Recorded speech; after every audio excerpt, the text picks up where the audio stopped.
人一脸妩媚地朝着餐车方向走去，旁边的男人瞥了一眼，跟着起身。紧接着，一个身穿黑色西装的男人也跟了过去。一场螳螂捕蝉，黄雀在后的谍战博弈戏码逐步拉开。他和前面的红衣女人是一伙的，绝不能让这人干扰同伴的行动。You know what's gonna happen now, right?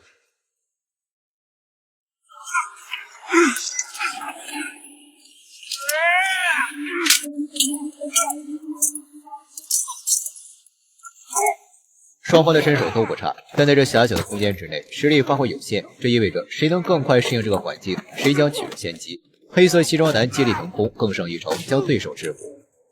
红衣女人迈着优雅的步伐抵达餐车，确认目标人物身边没有护卫，女人拿出鲜艳的口红涂抹。早在男人刚进车厢时，她就偷了男人的钱包，以此为借口，略带娇羞的向他搭讪。一身红衣娇艳欲滴，凹凸有致的身材令人心跳加速。男人既害羞又紧张。I love your lipstick. I thought you might. You have beautiful eyes. What? Has no one ever told you that? 格雷格笑着笑着，突然感觉裆部被什么东西顶住了，试探性的询问 Is that your food? No, Gregor.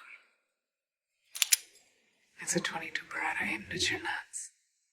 夏洛特接到上级情报，格雷格的手提包里装着高浓缩铀，正在前往目的地和买家交易。他的任务是抢走高浓缩铀。Your Citadel. I thought Citadel was a myth. 堡垒是一个神秘的情报机构，业内的神话，不受任何国家控制的超级机构。具体情况我们后面再介绍。 Goodbye. No. 夏洛特本以为胜券在握，但格雷格一句话就让他汗毛竖起。Nadia. That's your real name, right? There is no uranium. We fed false information to your people to lure you here so I can hand deliver a message. 原来刚才的害羞都是装出来的。纳迪亚一阵心惊，她才是被玩弄的猎物。格雷格从箱子里拿出一个平板，里面播放着众多堡垒特工被秘密处决的画面。众所周知，特工信息是谍报机构的绝密文件。格雷格背后之人能动到手，其手段和势力令纳迪亚感到一丝害怕。Who the fuck are you? 格雷格没有回答，露出手腕上的组织印记。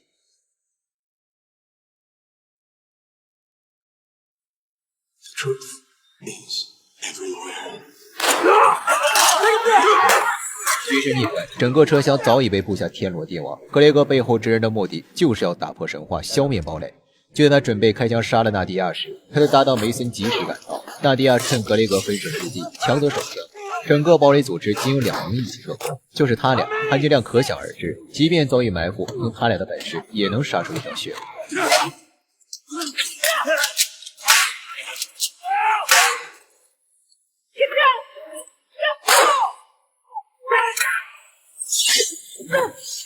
纳迪亚将刚才的事告诉梅森，梅森没有说话，只是一直盯着他。由此不难看出，两人私下必定有一腿。生死关头，双方都有秘密瞒着对方，决定坦白。I need to tell you something. I lied to you. I lied to you. Bernard, we need evac. Bernard? 伯纳德是提供技术支持的后勤，一直没有回应，多半是遭到了袭击。格雷格还没死透，留下临终遗言 Manticore will always find you.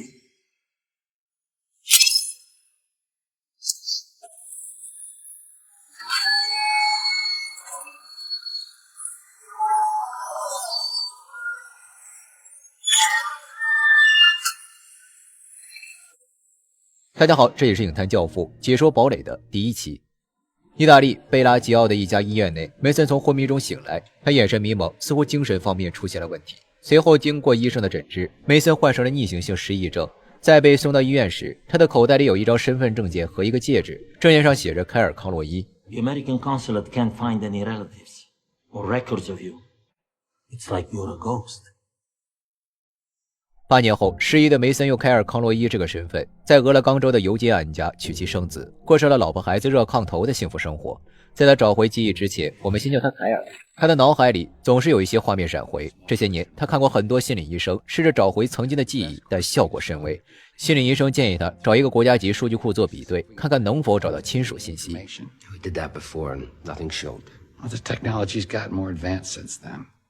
医生的话让凯尔重燃希望。8年时间过去，堡垒组织已经被曼蒂克尔消灭。这些年，伯纳德在躲避追捕的同时，也在秘密调查曼蒂克尔。曼蒂克尔目前由一名叫戴利亚的人管理。他查到戴利亚昨天在家里与国务卿会面，想从被俘的这些人口中知道会面内容。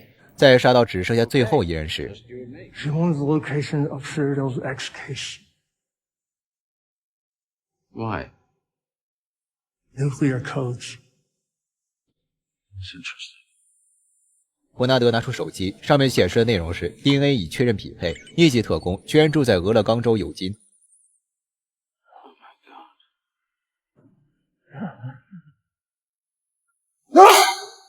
凯尔躺在床上整夜未眠，他一直在想脑海中闪回的那个女人。睡不着的他来到杂物间，拿出8年前医生从他身上找到的物品，看着手里的戒指，直觉告诉他，脑海中闪回的红衣女人和自己必定有着某种关系。他想弄清楚，这时电话响起，是妻子打来的，说家里有人闯入。凯尔已经以最快的速度赶回去，见门口的玻璃被打碎，他大喊妻女的名字。听到后面有动静，他赶紧跑了过去，结果在楼梯口被人引。Get in the car. We're not who you think we are. Kyle Conroy, Abigail Conroy, Hendrix Conroy. Right? How'd I do? Get in the car. 三人正是伯纳德，他拿枪挟持凯尔一家，让他们赶紧上车。看着漆黑的枪口，三人只好照做。这辆车被伯纳德特殊改装过，操控 AI 智能体释放麻醉气体，将三人迷晕，避免节外生枝。迈阿密 CIA 的某处暗点，希尔杰两兄弟听从戴利亚的指示，从 CIA 手中抢走了堡垒 X。伯纳德将凯尔一家带到一处秘密基地，向两人道歉。当时情况紧急，没时间解释太多。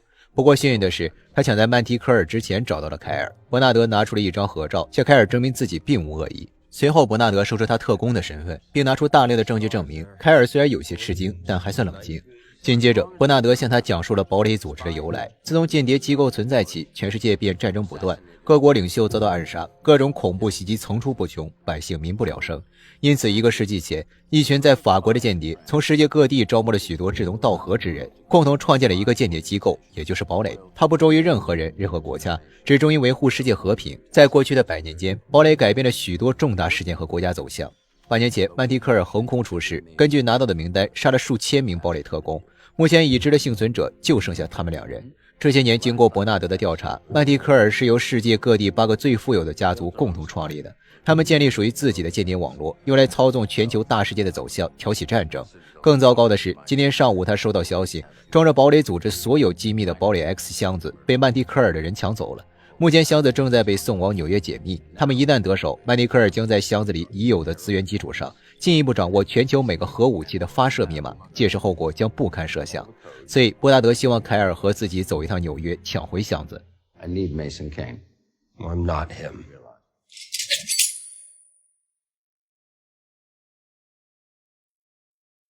The fuck is wrong with you? There's my guy. Your mind may not remember, but your body does. I mean, you were our top spy after all. 伯纳德说了一些凯尔曾经的英勇战绩，其中就提到了他的搭档纳迪亚。看着照片上的女人，凯尔一眼认出，她就是自己脑海中闪回的红衣女。Nadia sent a Mayday call the day that Citadel fell, and then after that she went dark. I think she's dead. 凯尔犹豫不决，他很喜欢现在平淡的生活，不愿卷入这些是非之中。伯纳德直言，覆巢之下无完卵，曼蒂科尔一旦拿到核弹发射密码，他的家人迟早会被杀死。You want to save your family? Come with me. 影片的最后有一段8年前火车爆炸发生后的片段。